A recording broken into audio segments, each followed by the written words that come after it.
In this video lesson, I'm going to show you how to use the same 2.5 pentatonic scale patterns to solo across the entire fretboard in any key, both major and minor. First, we're going to cover a concept called the relative major and minor. So in this first example, I'm jamming on a track in the key of A minor. And now I'm going to use the same exact notes and patterns to jam on a track in the key of C major. So we can say that these two keys are the relative major and minor of each other, which means they use the same notes. So by the end of this video, you'll know how to shift around these patterns to play in any major and minor key, and there's going to be chances for you to jam on your own throughout the video. Is this right? No, that would be minor. I said we're in G major, so it's got to be the pinky. And then after we do all the playing, I'll go more in depth on the music theory at the end of the video to show you exactly why all this works. To create a minor scale, we use the same pattern, but we start on the last whole in whole, whole, half, whole, whole, whole, half. So now we're going to do whole, half, whole, half, whole, whole. Right? Same pattern starting in a different spot. On the A, we get the same notes, A, B, C, D, E, F, G, A. If you get all the way to the end and you want to keep learning, I suggest you download the worksheet and quiz to go along with this lesson, where I challenge you to draw out the shapes for a few different keys and then follow the link in each example to go to a jam track and test out the shapes that you wrote down.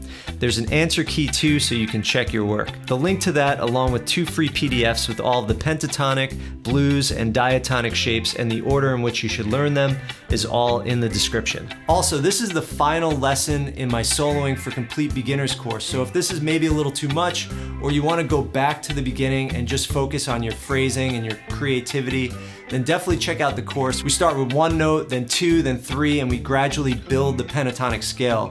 And we use just limited groups of notes to create musical phrases and really just see how much we could do with a few notes. So I'll also put the link to that in the description. Hey everybody, Gary here with Pow Music, and in this video we're gonna go over how you can use one pentatonic scale and its 5 shapes, or in this case, the 2.5 bread and butter shapes that I went over in that lesson or in the description, to play in both a major key and a minor key. Every minor key has a relative major and every major key has a relative minor. And what that means is if they're relative major and minor, that they use the same exact notes, same exact patterns, same exact spots on the fretboard.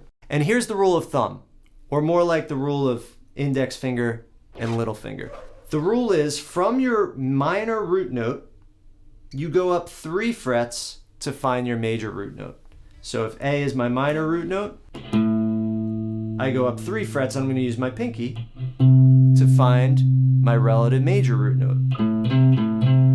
In the case of the pentatonic scale, it's just 1 note up the scale from the minor root, right? And then the opposite rule is from my major root note, I go down 3 frets to find my minor root note, my relative minor. And we see that works on this shape right here. Minor root, up 3 frets, major root. Minor root, up 3 frets, major root. Now, don't get me wrong. When you're soloing in A minor, you can play this C note all you want. It's in the same key. You can start on the C note. It doesn't matter. Against the harmony of A minor, whatever chords are in that song, the C is going to sound different. It's going to sound like it's part of the A minor scale. So you can play the C in A minor, you could play the A in C. That doesn't matter. It's all which note we call the home note. That's what we want to be aware of. And the reason why it's going to sound so different is the chords underneath. So your ear is hearing those tones in relation to the harmony. So in the first track, I was playing A minor as my home chord, which makes sense, we're in A minor, to D7. And I was playing it over here, I think. Right, so over that, your ear is hearing the note A marked with a 1 as the home note, and so the scale sounds minor related to that note. And then in the second song, we've got the chord C, F, G.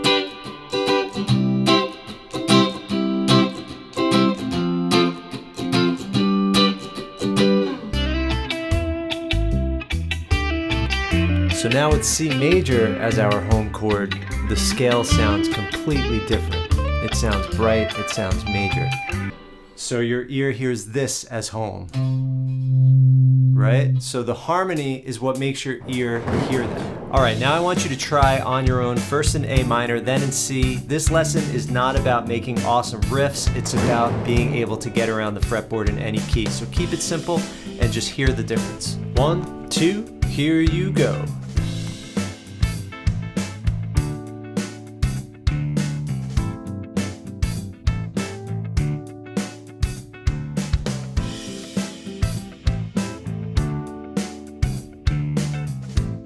All right, now we're going to use the same notes and patterns to play in C major. 1, 2, 3, 4.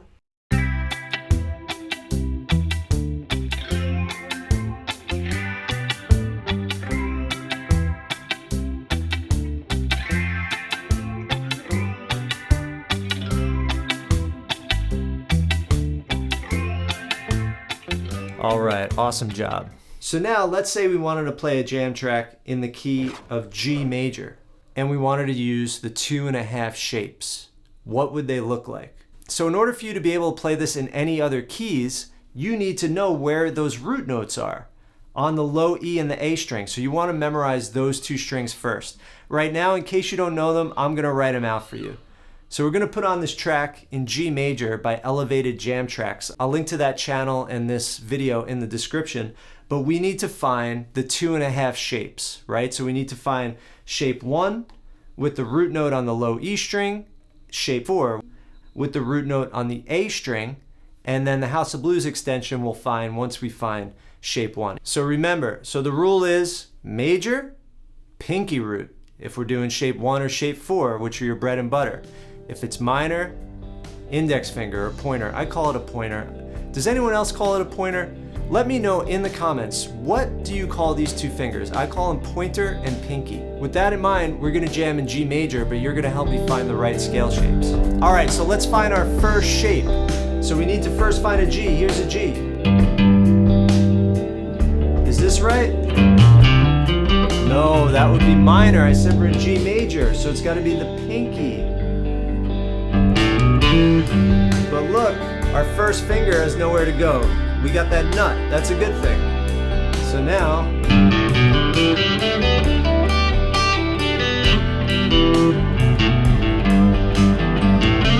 then our House of Blues.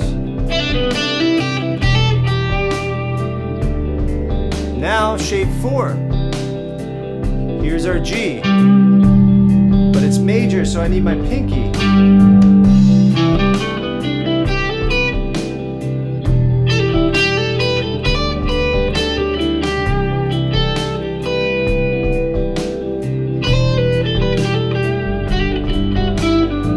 Diatonic, can't help myself. And then from there, back up.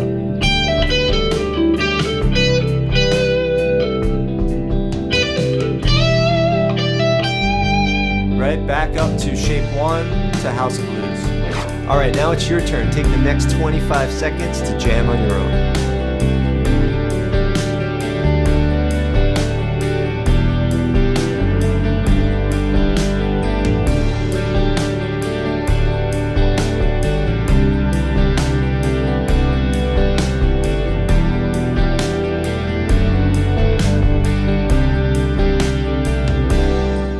YT Jam Tracks, smooth R&B, key of C sharp minor. Check it out, I'll link in the description. C sharp minor, let's find that. So here we go, where's the C sharp? Let's start with the low E string for shape 1. Here's our C sharp right here. Minor, first finger.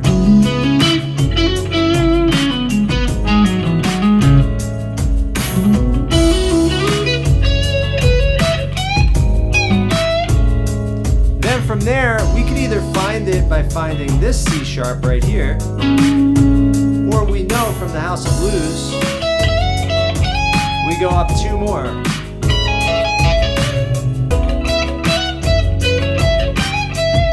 Oh yeah, I like that. Let's try that again.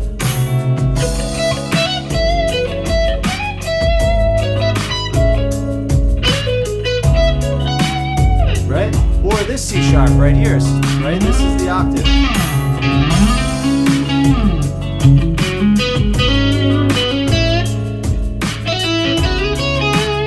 Back to shape 1. Oops.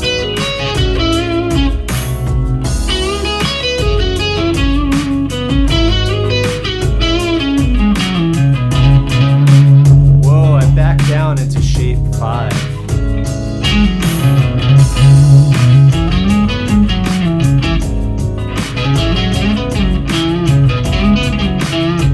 All right, now it's your turn to jam in the key of C sharp minor. Go for it.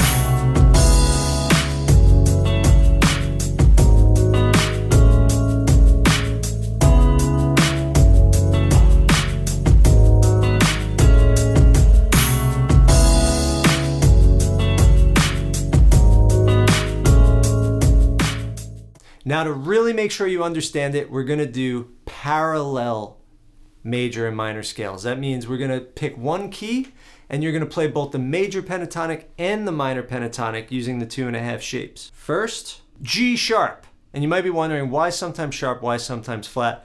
Video for that in the description, along with all the other videos relevant to this lesson. G sharp. There's a G sharp right there. First, let's do major. Shape 1. So, there's your G sharp. First finger or pinky. Major. Pinky.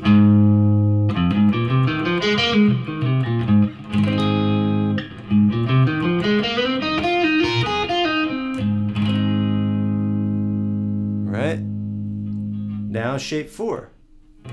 Where's another G sharp? Boom.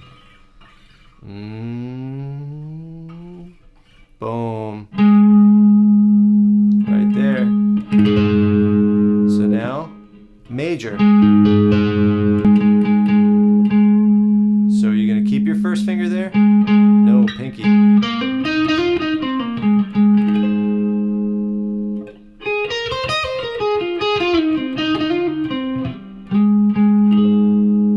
All right, now let's make it minor. What do you do now? First finger.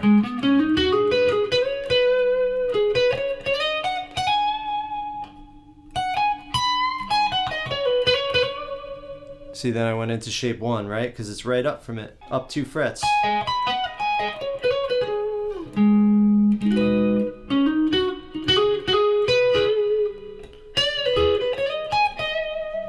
Let's do one more. D flat. D as in David, flat. So first, let's do shape 1. We got to find a D flat. Boom.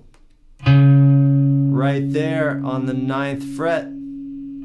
There's our D flat. Let's do D flat minor to start. And let's do shape 1. So, find your D flat. Are you going to use your pinky? No, we said minor. You're going to use the index finger. So, all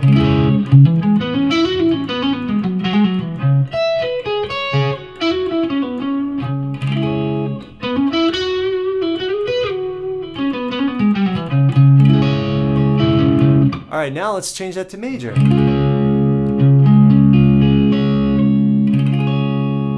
So now you just take that first finger. What are you going to do with it? Are you going to put it here? No, you're going to replace it with the pinky.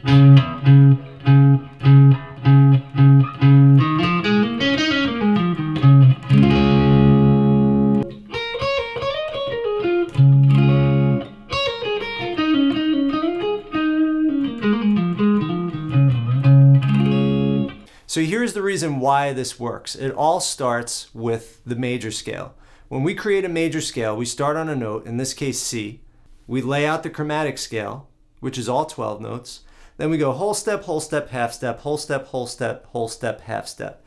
That is the formula using all 12 available notes, which are equally spaced, to create a major scale, which is not equally spaced. It's not symmetrical, right? And if we follow that pattern, whole, half, half, we get C, D, E, F, G, A, B, back to C. In order to create a minor scale, we use the same pattern, but we start on the last whole in whole, half, whole, half. So now we're going to do whole, half, half, whole, right? Same pattern starting in a different spot. On the A, we get the same notes, A, B, C, D, E, F, G, A, right? But we use that same pattern, but we started in a different place, but it's still the same pattern. And that is why every major key has a relative minor. All right, and now to make those pentatonic, we just take out certain notes. We take out the B, which is the 7th note in major, or the 2nd note in minor, and we take out the F, which is the 4th note in major, and which is the 6th note in minor. And that is our one pentatonic scale.